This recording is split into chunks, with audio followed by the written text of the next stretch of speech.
I'm flossing in my Civic, I'm riding in my. Alright, so last time on the LS Chevy Route 254, we stretched the legs of the Cutlass, officially named it as the oh, you want some smoke? Let me go get that car. That is not that car. Topped off the fluid, ran it, played in it a little bit, and then brought it back to park it, and now we finna get over here and try to see what the fuck going on with this truck here. We're gonna test some fuel pressure. You know what I'm saying? We're gonna go through our diagnosis shit, so stay tuned. Let's go. Alright, so the first thing we wanna do, fuel injection test. You can rent it at your local store or shit, buy it from Harbor Freight.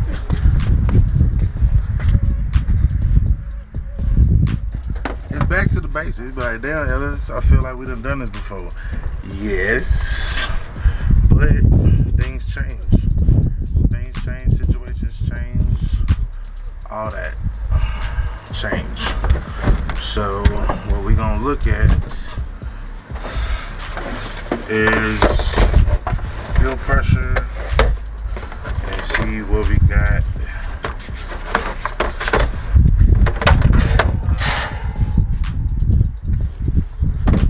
Should be pretty much no pressure on that bed now because it been sitting for a little minute. Been sitting up. Hold on. Make sure you don't cross thread going on that bit. Alright. So right there gives you the actual number for your fuel pressure. I'm gonna try to zoom it in so you can get a good idea of what it is that we're looking at. Nah, that's not good. It's hard to see.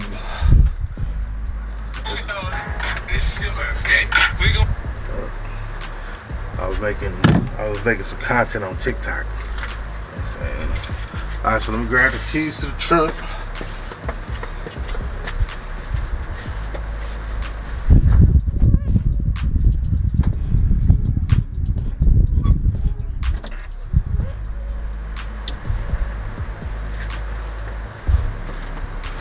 Alright, so we went key pressure on as 55 and holding.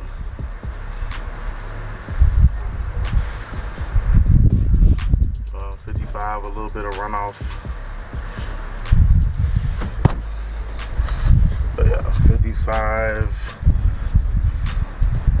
It's 55 and holding. That's enough to start it. I mean, should be.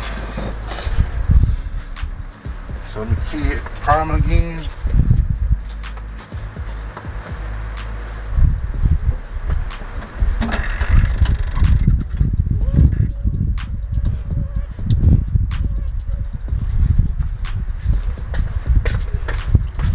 Alright, once again, is it like 55, which is enough, should be enough to start the truck. But what we want to see is what happens when it's running.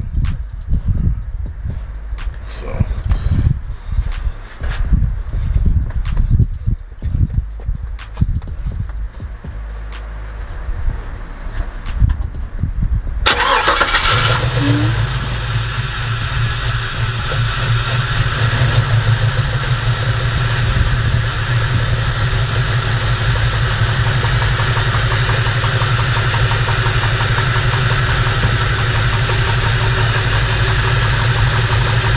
the fuel pressure maintaining.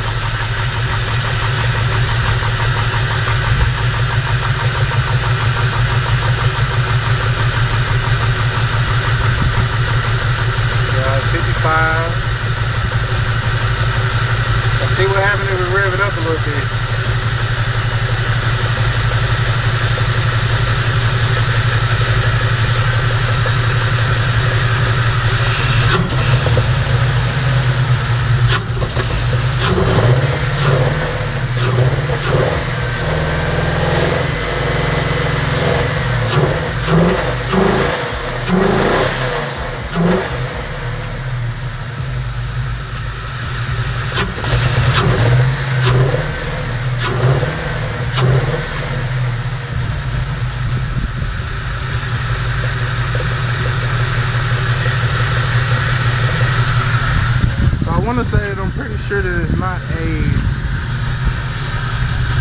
not a issue with the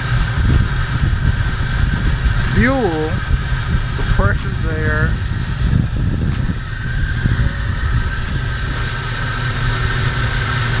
It goes up as you rev it. So I don't know exactly what it is. As far as I don't think fuel is it though. I don't think fuel is it.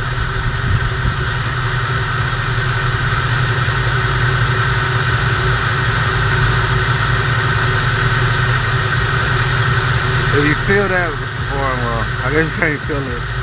There's a little bit of shakiness on it, but I mean it's still constantly.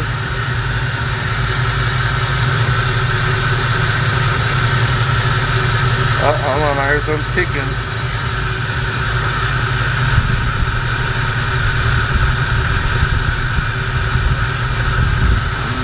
Let me track this down. Alright, so after we done tested the fuel pressure, notice that's not an issue. So that rules out fuel pump, clogged filter, everything like that, for the most part. So now we're gonna see if we can find anything that just, you know, catches our eye. So we got the HP Tuner's laptop or HP Tuner scanner. We're gonna turn the key on. We're gonna connect to the vehicle.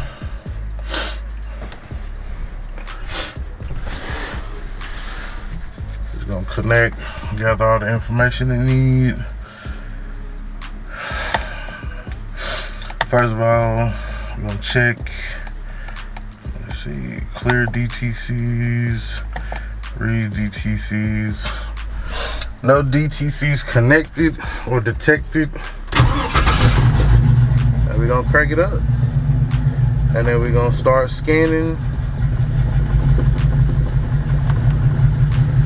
And then we're gonna look, just briefly look over everything and see if it's doing what it's supposed to do, ain't supposed to do. So first off the bat, you'll see that the math is not reading. That's because it's not plugged in. At this point, I don't even know if it would be hurting or helping. But for the sake of this video,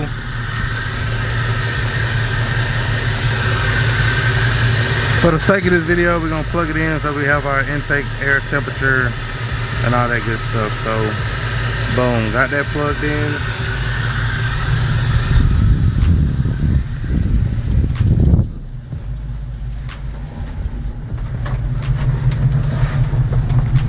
So the math, still no reading, but it may be disabled in a tune. We're gonna read for DTCs, mass or volume, airflow, a circuit high. So I believe the tune that I put on there was a math tune, as if trying to bypass the mass airflow sensor.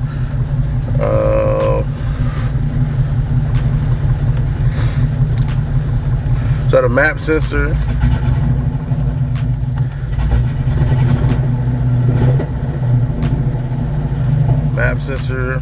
is reading. RPMs is reading. Speed is not gonna read because we got 350 trans. Engine cooling temperature is at 147 and climbing. Intake air temperature is at 70.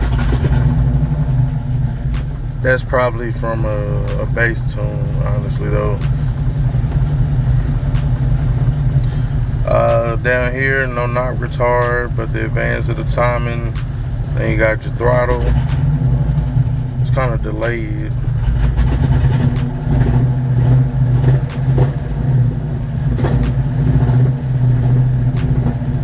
That's what happened with that Bluetooth connection.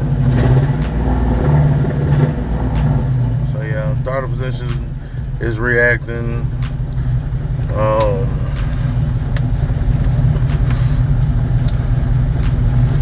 bank 1 and bank 2, they seem to be responding. And then as far as long-term and short-term fuel trims, we don't have anything in there. So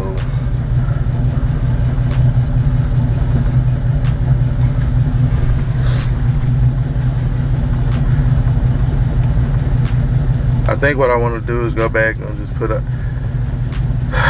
like, I want to put the tune back to normal, but I don't know. So we're gonna stop scanning. I'm gonna make a decision and then I'm gonna cut y'all back on.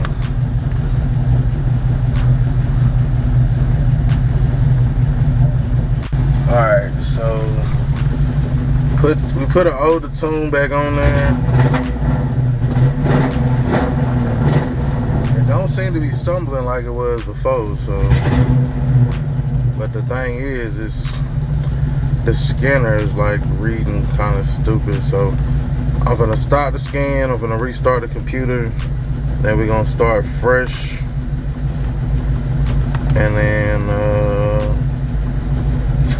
damn, hopefully this update don't take too long. I'll cut y'all back on. Alright, so we put the old tune on there. I started logging.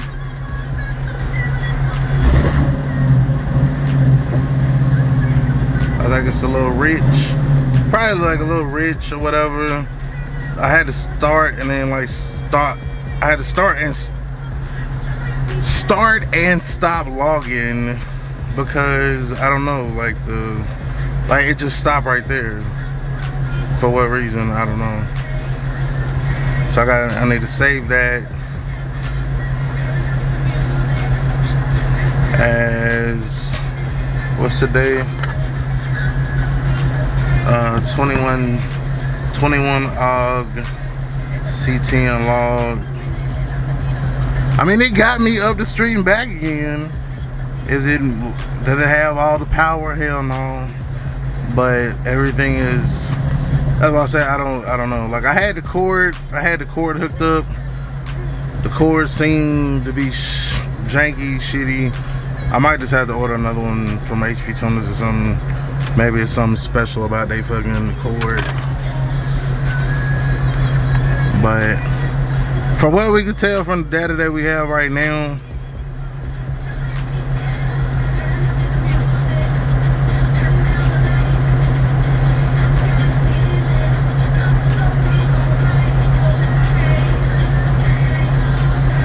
let me see.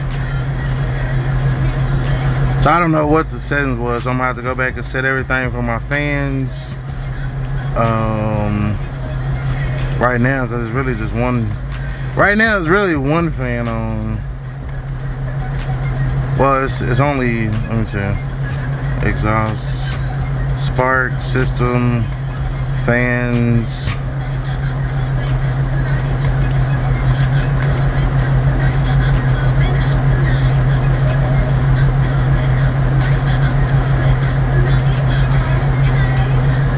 But I know y'all seen it in the other videos where it dropped. It dropped that temp like no problem, but I don't know where it's set at.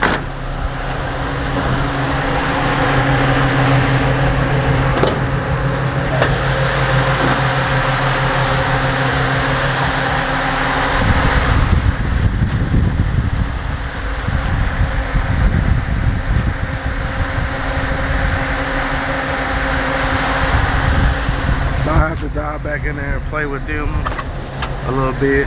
But now that I know I can move it kind of freely, then I'm cool with that. So I'll go ahead get my tags for the shit. We'll move forward on the C10 and go from there. So